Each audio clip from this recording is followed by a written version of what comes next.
You know what's cool? Robots and automation.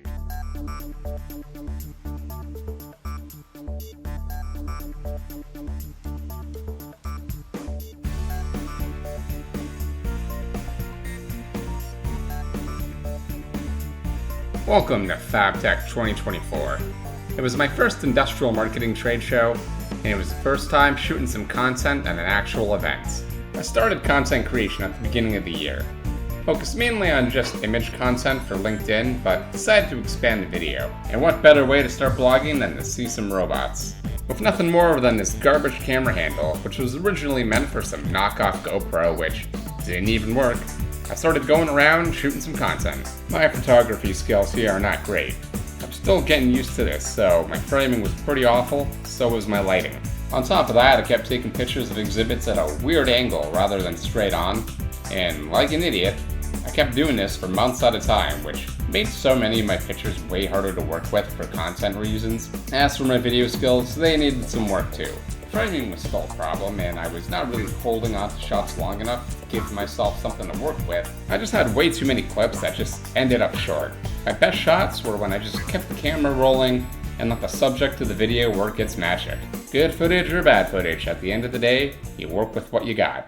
Content aside, I had some great conversations with the exhibitors. I listened to what they did and learned about their different type of automation technology, and I told them a bit about my consulting work as well. There were booths for everything. Custom steel rolling with cubes, big-ass fans with some, well, big-ass fans. And of course we had CISPRO, who were integrating VR using MetaQuest 2s into their booth. Kuka Robotics had one of the coolest exhibits at this event. I got to see these different types of robotic arms at different sizes and different models. But of course I goofed again. See these two big giant robotic arms standing behind me here? They had this amazing sequence where they would run through a certain automated process to show how one sort of repeats the behavior of the other. And did I film this? Well, no, of course not. That would be way too smart. That would be way too cool. The funniest thing I noticed while walking around this event was how literally 1 week before it was actually Anime North, and this exact same convention hall was anime fans and cosplayers. And don't kid yourself, I went to that too. As I said, it was the first time I got some real usable content for my blogs. Some of the posts I made on LinkedIn were some of my most successful to date, and I didn't even have to rely on any weird LinkedIn lunatic nonsense either. I just said, hey, check out these cool robots. And you know what? People actually check them out. AGT Robotics and Big Ass Fans were my most successful posts yet. It helped let the companies interact with the content, which really boosted up the impressions. But that's not why we're here. Eventually I got my YouTube channel going, and a bit late to the party, but I decided to sort of use what I shot and mix it into something cool, right?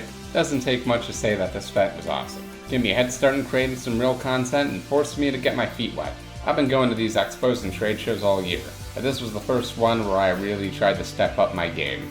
I had a lot to learn and a lot to improve on, but it was still a push towards being a better creator and a better promoter to my consultancy work. Just remember, content that exists solely in your head, solely in your imagination, it's watched by no one. Content that you film, edit, and post yourself, that can be viewed by anybody, anyone. Thank you for watching. If you like this type of expo content, be sure to give me a like and a subscribe, because I got a lot of more expos that I want to blog about. See you around.